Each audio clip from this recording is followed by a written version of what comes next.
논술 전형은요, 가장 중요한 게 뭘까요? 논술을 잘 쓰는 거예요. 근데 논술을 잘 한다라는, 글을 잘 쓴다는 게 뭐냐? 인문계열 논술과 자연계열 논술에 좀 차이가 있습니다. 인문계열 논술은 부모님들이 생각하는 그 논술하고 비슷한데 요즘은 훨씬 쉽습니다. 예전처럼 2000자, 3000자 쓰는 분위기가 아니에요. 요즘은 짧게는 300자, 200자 또는 500자 수준에서 또는 7, 800자 수준에서 간단하게 제시문들을 분석하고 요약 정리하는 수준의 논술들도 꽤 많습니다. 그래서 인문계열은 어쨌든 글쓰기예요. 자연계열은 뭘까요? 수학이에요. 그냥 수학입니다.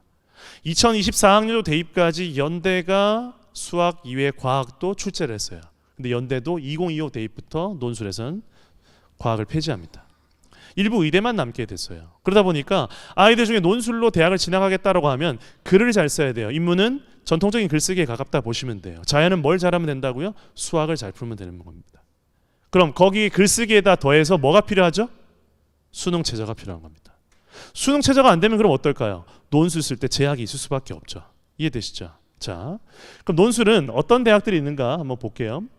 2025학년도 대입 기준으로 했었을 때 실제로 고대, 상명대, 신한대, 을지대가 추가되고 그 다음에 서경대가 폐지하면서 올해 3개 대학이 증가됐습니다. 사실 이 대학의 숫자는 다른 입시를 하시는 분들과 좀 세는 방법이 저는 좀 다릅니다. 그냥 캠퍼스까지 다 포함해서 저는 세고 있습니다. 어떻게 셌냐?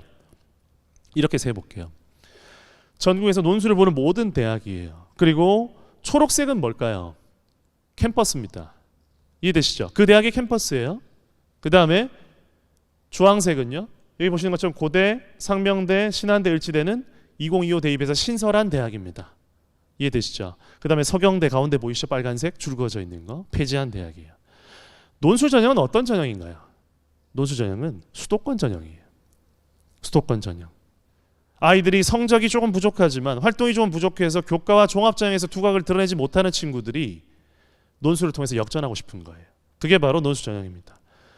그리고 인문만 보는 경기대, 자연만 보는 이런 대학들도 있다 정도만 보시면 되겠고요. 수능 최저입니다. 여러 번 말씀드리죠. 한번 보시죠. 분위기. 4합8이라는 게 이해되세요? 어떤 의미인지? 국수, 영탐 4개 영역에서 합해서 등급이 8등급 이내여야 돼요. 그러면 올 2등급이면 되겠죠. 근데 고대가 정말 놀라운 최저를 걸었습니다. 경영은 4합5예요. 4합5는 뭐죠? 1112예요. 그 성적이면 정시로도 가요. 그럼 무슨 얘기일까요? 누가 쓸까요? 4, 5를 충분히 맞추는 아이들이 이걸 쓸까요? 아니죠. 아슬아슬한 학생들이 쓰겠죠. 혹시라도 될까 봐. 그래서 입시를 하는 선생님들끼리 농담삼아 이런 얘기합니다. 애국가 전형이라고요. 최저만 맞추면 애국가 쓰고 나와도 합격이다 라고 얘기합니다. 그 정도로 빡빡한 최저고요. 3합 4, 5, 6, 7, 8도 보이실 거고 그 다음에 2합이 이렇게 있습니다. 근데 중요한 건 뭔지 아세요? 여기 보시죠. 탐구 한 과목이에요. 두 과목을 평균하는 게 아니에요. 대부분의 대학들이. 탐구 한 과목이 최저예요. 탐구 두 과목을 반영하는 대학만 이렇게 제가 표시한 겁니다. 보라색으로. 이 무슨 얘기냐면요. 대부분의 대학들이 최저를 걸더라도 탐구 영역에서는 탐구를 한 과목 거는 대학이 대부분입니다. 그래서 아이들이 공부를 시작하더라도 탐구를 한 과목부터 하는 게 굉장히 중요해요. 자연계열은 어떨까요? 탐2가 많이 보이시죠? 짐작이 되시지 않을까요? 의예과죠. 이해되시죠? 그래서 이렇게 최상위 최저들은 의예와 관련된, 의학과 관련된 학과들이 있다고 보시면 되겠고 대부분의 최저는 여기 보시는 것처럼 3합 6선에서부터 시작된다 보시면 됩니다. 3합 6, 7, 8, 2합 5, 6, 7선. 한번 여쭤볼게요. 2합 7은요. 몇 개 과목으로 맞추는 거죠? 하나, 둘, 셋. 네, 대답하셨죠. 그렇죠? 2합 7은요. 한 과목으로 맞추는 거예요. 아까 수학 강의 들으셨죠? 5등급은요. 수업 열심히 들고 펜 쥐면 5등급이 나와야 돼요. 2합 7은 뭐죠? 2등급 하나, 5등급 하나 하면 되잖아요. 어떻습니까? 두 과목이 아니라 사실 한 과목으로 맞추는 거예요. 한 과목만 제대로 해도 되는 거예요. 게다가 뭐라고요? 국어, 수학, 영어를 하라고요? 탐구 한 과목만 해도 되는 거예요. 어찌 보면. 이해되시죠? 그래서 최저라는 걸 또 너무 거칠게 불편하게 보실 필요는 없어요. 어찌 보면. 하나만 제대로 해도 2합 6, 7은 맞출 수도 있는 거예요. 어찌 보면. 그리고 3합 8도 마찬가지예요. 두 과목 정도 열심히 해야겠죠. 그죠? 이런 식으로 살펴볼 필요도 있다라고 말씀드립니다. 자, 그 다음 이게 어떤 전형인지 한번 맞춰보시죠. 정말 성실합니다. 그리고 학교 수업 열심히 듣고요. 수행평가도 꼼꼼하게 잘하는 모범 학생입니다. 이까지 잘하면 아이들의 교과 성적이 좋습니다. 학생부 교과 전형이죠. 이 학생부 교과 전형, 학교는 뭐 하는 곳인가에 대해서 부분에 대해서 먼저 말씀드리면 될 것 같아요. 이 표를 아마도 올해 1차 지필고사, 중간고사 지나고 나면 수없이 보게 되실 겁니다. 근데 좌우로 나눠 볼게요. 왼쪽은 교과, 오른쪽은 창의적 체험활동입니다. 교과와 창의적 체험활동 중 어디가 더 중요해 보이십니까? 느낌상 당연히 교과가 중요하다고 말씀하셔야 돼요. 왜? 고등학교는 뭐 하는 곳이죠? 공부하는 곳입니다. 그렇죠? 근데 이 보통 교과와 전문 교과로 나뉘고 교과가, 그 다음에 보통 교과는 공통 과목, 선택 과목, 전문 교과도 전문 교과 1, 2로 나눠지는데, 이런 것들이 굉장히 어렵게 느껴질지 모르겠지만 사실 입시와 관련해서 중요한 부분은 바로 이 선택 과목 수준이에요. 빨리 한번 보여드릴게요. 공통 과목은 1학년 때 배우는 거예요. 선택 과목은 주로 2, 3학년 때 배웁니다. 일반적으로 그렇다는 거예요. 근데 이 선택 과목 중에서도 일반 선택과 진로 선택 과목이 있는데, 그리고 전문 교과에서도 특목고에서 배우는 또는 특성화고에서 배우는 전문 교과가 있습니다. 보통의 일반고에서는 여기는 이 공통 과목과 일반 선택 9등급 체제고요. 그 다음에 선택 과목에서도 진로 선택 과목, 특히나 전문 교과라든지 전문 교과 과목이 일반 고등학교에 오게 되면 진로 선택 과목이 됩니다. 다른 건 모르겠지만 이 선택 과목이 일반 선택과 진로 선택으로 나뉜다 정도는 알고 계시면 돼요. 그 정도만 알고 계셔도 됩니다. 그리고 좌측에 공통 과목과 일반 선택은 9등급제, 그리고 진로 선택 과목은 절대평가 A, B, C구나. 80점 이상 A, 60점 이상 B, 그 미만은 C다 정도로만 생각하시면 되겠습니다. 아이들 입장에서 어디가 더 부담스러울까요? 좌측일까요? 우측일까요? 좌측이 더 부담스럽습니다. 왜? 더 세세하게 구분하니까. 1등급 4%, 2등급 11%, 3등급 23%, 4등급 40%입니다. 그 안에 들어야 되죠. 절대평가는 어떻죠? 저 옆에 친구가 잘하든 못하든 상관없습니다. 나만 80점 넘으면 A죠. 그렇기 때문에 부담이 조금 덜한 거예요. 진로 선택 과목은. 그 마지막 세대가 지금 예비 고1입니다. 오른쪽에 창의적 체험 활동은 굳이 설명 안 드려도 돼요. 그런데 자동봉진이라는 표현은 이제 좀 익숙해지셔도 됩니다. 중학교 때도 이미 했던 거예요. 자동봉진. 실제로 이걸 숫자로 나타내 보면 이렇습니다. 오른쪽에 보시는 것처럼 3학년 내내 배워야 될 게 이렇습니다. 교과 174, 창체 18, 합쳐서 192 학점이에요. 고교 학점제가 아니라고 했는데 왜 학점이에요, 선생님? 학점제 2행기예요. 올해 고등학교 2학년과 올해 고등학교 1학년이 되는 딱 2026 대입과 2027 대입에 해당되는 이 친구들만 고교 학점제 2행기에 있어요. 그러니까 뭔가 고교 학점제에 되게 큰 영향을 받을 것 같잖아요. 아니에요. 기존의 대입 시스템 그대로 간다고 보시면 됩니다. 고교 학점제 강의를 들으러 가실 필요가 없어요. 그래서 사실은. 그런데 이렇게 보시면 이 숫자가 좀 낯설 거예요. 이렇게 보시는 게 더 편합니다. 시간표예요. 아이들 시간표입니다. 이게 사실은 저희 학교 시간표를 가져온 거긴 하지만 여기는 창체 보이시죠? 각 고등학교별로 이게 요일도 다르고요. 교시도 다를 수 있습니다. 그건 중요하지 않아요. 32시간이라는 시간표 중에서 수업이 29시간이라고요. 뭐가 중요한 거예요? 뭐가 본질입니까? 이걸 제대로 해야 되는 겁니다. 고등학교는 그걸 하는 곳이에요. 대학은 당연히 누굴 좋아할까요? 이걸 제대로 하는 학생을 좋아하는 겁니다. 그런 학생이 어떤 학생이죠? 교과 성적이 좋은 학생이고, 교과 성적뿐만 아니라 학교 수업 내에서 뭔가 열심히 하고, 오른쪽에 보시는 것처럼 창의적 체험활동에서 자동봉진까지도 최선을 다하는 학생들이 매력적으로 보일 수밖에 없는 겁니다. 그래서 교과가 압도적으로 중요하다는 사실 잊지 마시고, 무엇이 됐든 간에 성적을 기반으로 해서 내 고등학교 생활을 꾸려가겠다라고 그렇게 일단 기본적인 세팅을 하시는 게 굉장히 중요합니다. 대학별 성적 반영 예시인데요. 지금 이제 예비 고1이기 때문에 뭐 그렇게 깊이 있게 갈 필요는 없을 것 같습니다. 다만 제가 이 대학들을 골라온 이유는 뭐냐면요. 한번 보시죠. 반영교과라는 게 있죠. 반영교과. 건대는 인문자연, 성명대도 인문자연이죠. 이 얘기 무슨 말이죠? 인문자연 구분 없이 다 똑같이 반영하겠다는 얘기죠. 그런데 국민대, 동국대, 성신여대는 어떻죠? 인문자연을 구분해서 반영하죠. 이렇게 따로 반영합니다. 게다가 어떤 대학은 한국사를 다 반영하고요. 어떤 대학은 반영하지 않죠, 한국사를. 그리고 어떤 대학은 인문만 한국사를 반영하고 자연을 반영하지 않는 이런 대학들도 있습니다. 게다가 반영 공통 일반 선택, 아까 몇 등급제라 그랬죠? 9등급제. 그렇죠. 여기는 진로 선택은 뭐죠? A, B, C. 절대평가. 이렇게 따로 이렇게 표시를 또 해둡니다. 그리고 교과를 어느 정도 반영하는지, 비교과를 반영하는 수준도 있는지, 그리고 기타 서류평가를 반영하는지 안 하는지 등등에 대해서까지 이렇게 디테일하게 살펴볼 수 있습니다. 어디서요? 입학처에서. 뭘 통해서? 시행계획을 통해서 지금, 요강을 통해서 지금 확인하실 수 있다는 겁니다.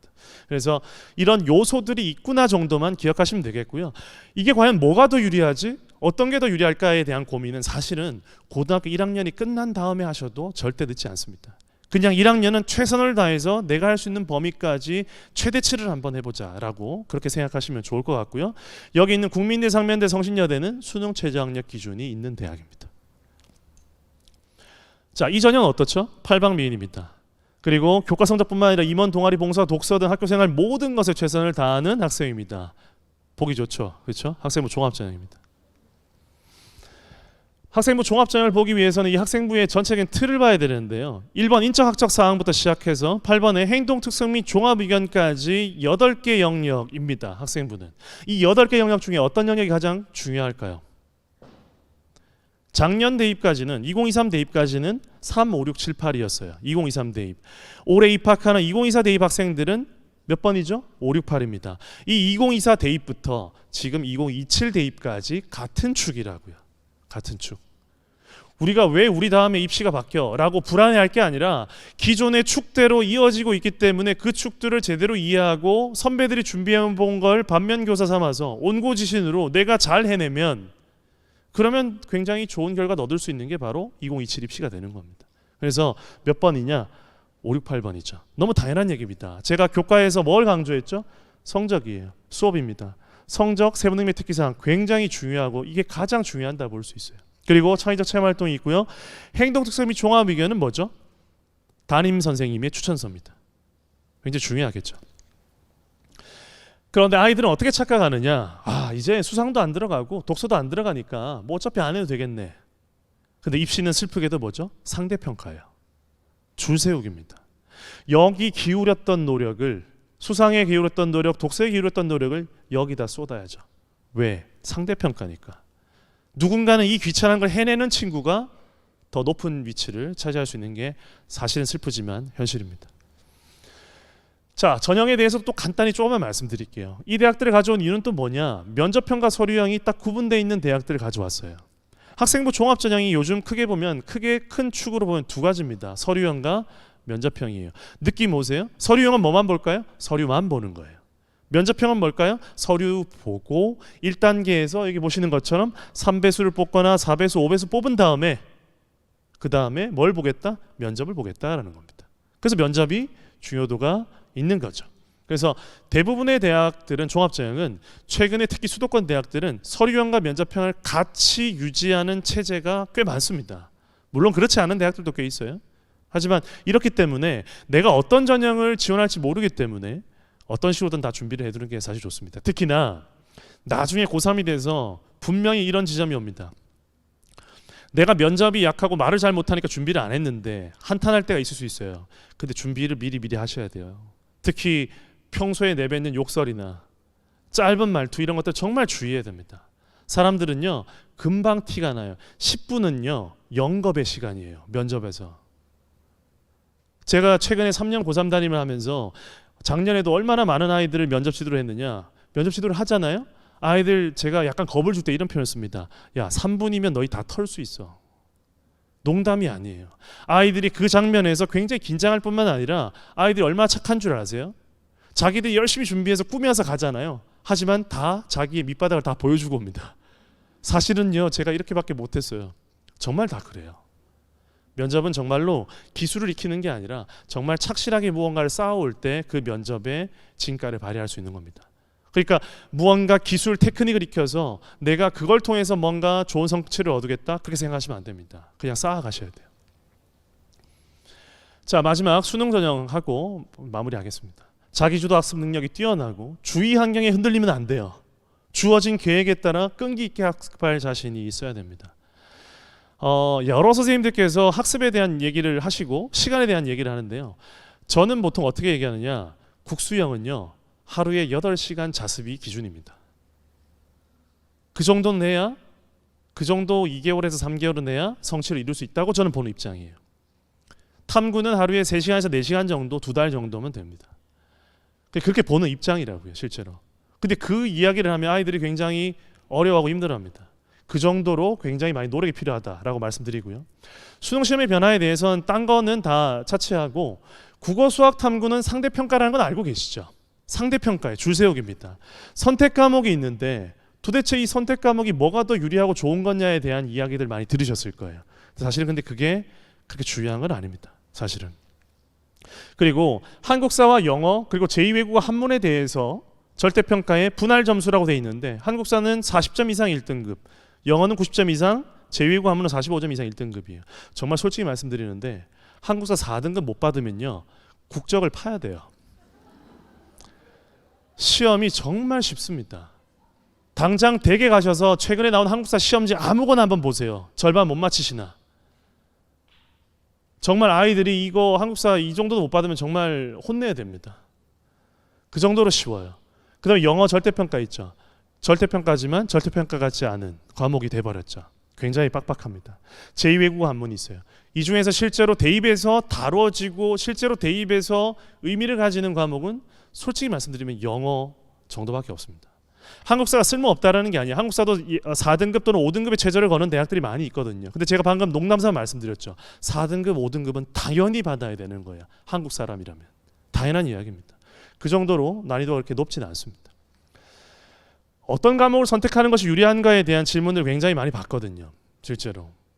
근데 여러분들도 그런 고민을 한번 하셨을 거예요. 그런 고민을 하는 분들도 많이 들으셨을 거고요. 답은 간단합니다. 같은 원점수라면 엄매 그리고 미적 기하를 선택하는 게 맞습니다. 근데 앞에서도 심주석 선생님께서 말씀하셨잖아요. 같은 100점일 때요. 같은 96점일 때요. 근데 학습의 양이 어떻다 그랬죠? 2배 이상 차이가 난다 그랬잖아요. 무슨 얘기냐? 아이들이 유리하기 때문에 그걸 선택하겠다 이런 판단하시면 안 돼요. 그게 아니고요. 같은 원점수를 받을 수 있는가에 대한 냉정한 판단을 바탕으로 해서 내가 좋아하는 과목 또는 내가 잘할 수 있는 과목을 현실적으로 선택하는 게 맞고요. 이게 없다고요? 그럼 덜 싫어하는 과목이요. 덜 싫어하는 과목. 그것부터 시작하는 게 중요합니다. 제가 아까 국수형을 하루 자습 8시간 말씀을 드렸을 때 약간 놀라셨잖아요. 그럼 다른 과목을 어떻게 공부해? 라고 생각하실 텐데 다른 과목 공부 못합니다. 한두 과목을 타이트하게 잡아둔 다음에 따라가는 거예요. 전교 1등과 똑같이 공부를 해서 어떻게 따라갑니까? 절대 따라갈 수가 없어요. 그 아이가 1시간, 2시간 할 때 나는 8시간을 하는 거예요. 그래야 따라갈 수 있는 겁니다. 그리고 그 다음을 따라가는 거예요. 어떤 식으로 했든 부족한 부분을 채워가는 게 그런 게 중요한 겁니다.